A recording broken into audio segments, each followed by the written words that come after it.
Salut à tous, c'est Xéon, j'espère que vous allez bien. Dans cette vidéo, on va remonter le bloc, donc ça va être bien plus rapide que les deux vidéos précédentes. Tout simplement parce que c'est des choses qu'on a déjà beaucoup vues sur la chaîne, et en plus là-dessus, bon, il y a peu de sujets à controverse sur ce qui est du remontage. Il y a juste un point sur lequel on va vraiment s'arrêter, c'est le montage des roulements de vélo, parce que mes portées de roulement sont un petit peu HS, donc j'ai acheté de la Loctite 603, et on va regarder ça ensemble. Donc c'est parti, là je vais commencer par changer le roulement de sortie de boîte, et ensuite on va enchaîner, remonter la boîte, etc. Lorsque vous retirez un roulement, c'est aussi important de venir chauffer le carter, comme ça évite d'abîmer la portée du roulement. Et donc de se retrouver comme j'ai ici, les portées de roulement de vélo HS.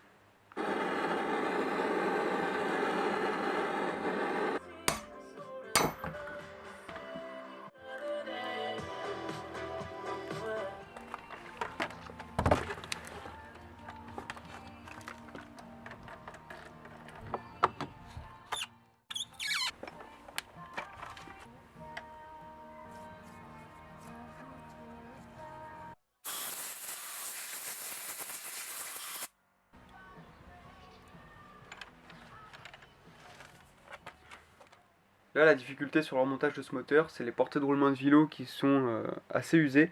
Donc vous voyez, si je viens présenter le roulement, donc il faut quand même bien le présenter bien droit, sinon il passe pas. Mais si j'arrive à bien le présenter, en fait, il tombe tout seul. Je me suis peut-être trompé de carter, je vais vérifier si c'est pas l'autre. Ah et voilà, c'était celui-ci. Donc vous voyez, il est vraiment rentré tout seul.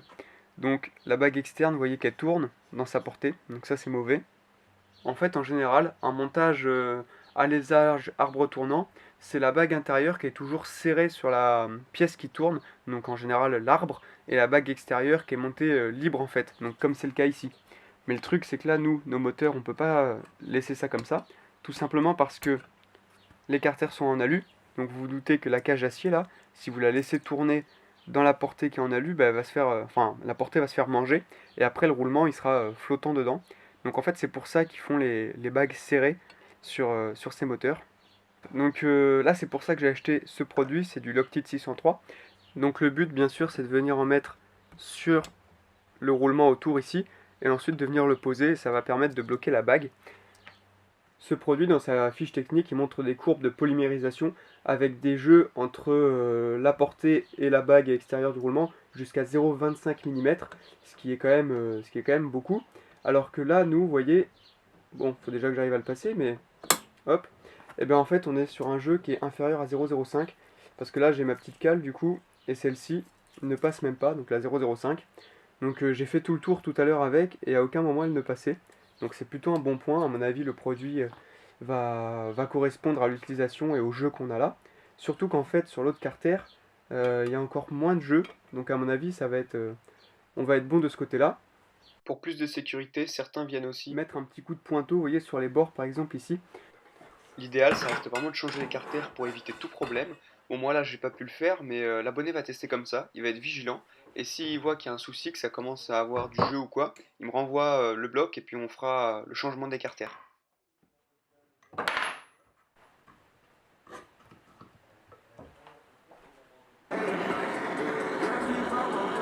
Goosebumps every time. I need the Heimlich. Throw that to the side. Throw that to the side. I get those goosebumps every time. Touch the sky, forgot to stop the dating wall. Put the pussy on the pedestal.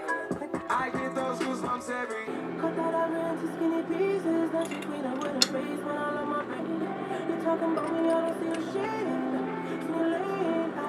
Switch on my core, fuck you, let me pretty.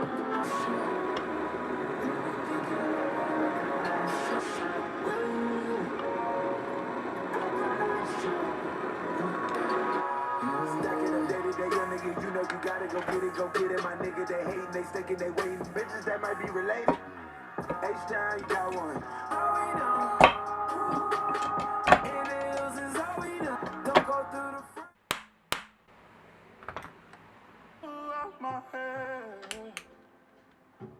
Just like the day that I met you. The day I thought forever. Mon histoire commence dans les Caraïbes, sur les terres du Rhum.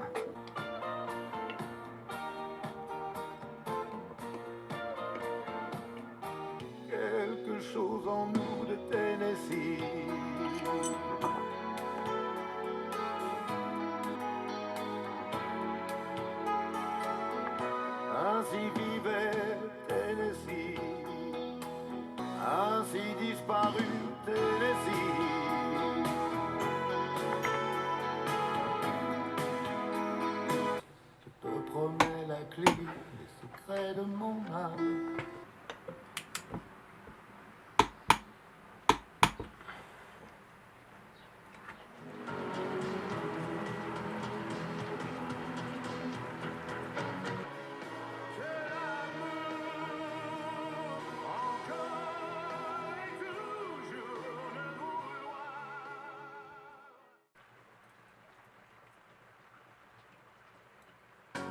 sors plus tard. Fini le jour, elle danse derrière les brouillards.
Sans effort.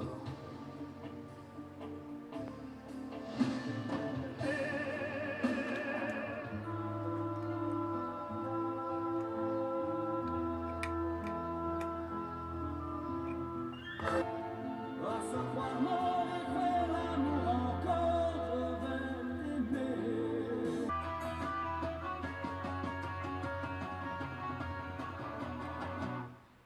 Comme vous avez pu voir juste avant, on a un squish à 0,83 environ, donc c'est plutôt pas mal. Ersal, eux, conseille 0,8, donc on est relativement proche. Là, je viens de prendre le rapport volumétrique, aussi appelé taux de compression, mais le terme rapport volumétrique est plus juste. Donc je me suis mis au point Moreau avec le comparateur. Vous pouvez aussi vous mettre au point Moreau avec un tournevis et vous sentez avec votre doigt le moment où c'est le plus haut, ou avec une pige de calage, ça revient au même. Donc là, moi j'ai mesuré un taux de 14,025, donc en gros on est à 14. C'est pas mal, on est bien, c'est ce que je voulais atteindre et on l'a atteint du premier coup avec le premier joint testé.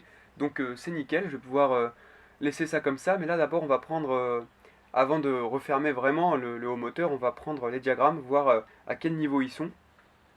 À mon avis, on va retrouver des diagrammes plutôt orientés puissance, et donc c'est pour ça que le taux de 14 est plutôt pas mal, on est bien. On est quand même bien comprimé, mais d'un autre côté, top alu, tout ça, ça comprime tout autant. Donc non, c'est pas mal. Pour un liquide, être à 14, c'est bien. Pour un moteur qui va chercher la puissance,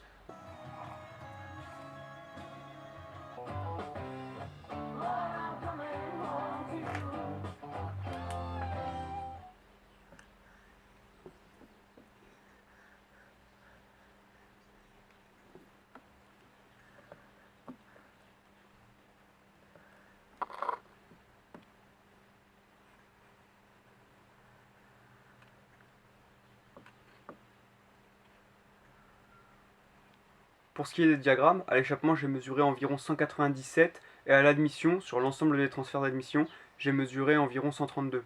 Donc rien de très surprenant avec ces diagrammes, on est sur des valeurs assez classiques qu'on retrouve sur des cylindres plutôt orientés puissance.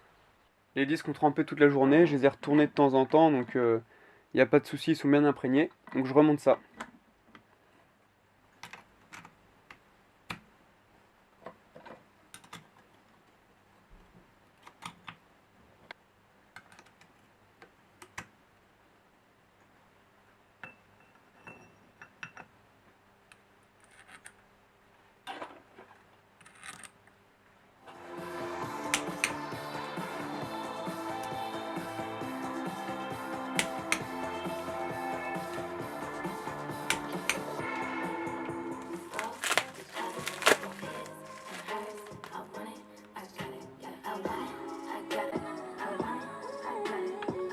Is that all?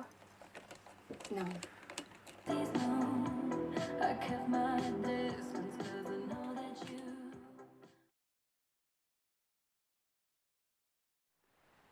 Le bloc est terminé, donc on a le squish à 0,83, le rapport volumétrique à 14 et le petit PVL Bidalo qui est calé à 7 mm. Donc pour les courses 45, c'est entre 6,8 et 7,2. Donc je me suis mis à la moitié quoi. J'ai aussi remonté le premier bloc qu'il m'avait envoyé. Donc maintenant il faut que je les remette dans les colis, que je les protège bien et je renvoie tout ça à l'abonné. J'ai aussi les quelques cartons qu'il m'avait envoyés à remettre dans le colis. En tout cas, j'espère que cette petite série vidéo sur ce moteur vous aura plu. Moi, je retourne bosser sur la 600 et on se retrouve très bientôt pour de prochaines vidéos.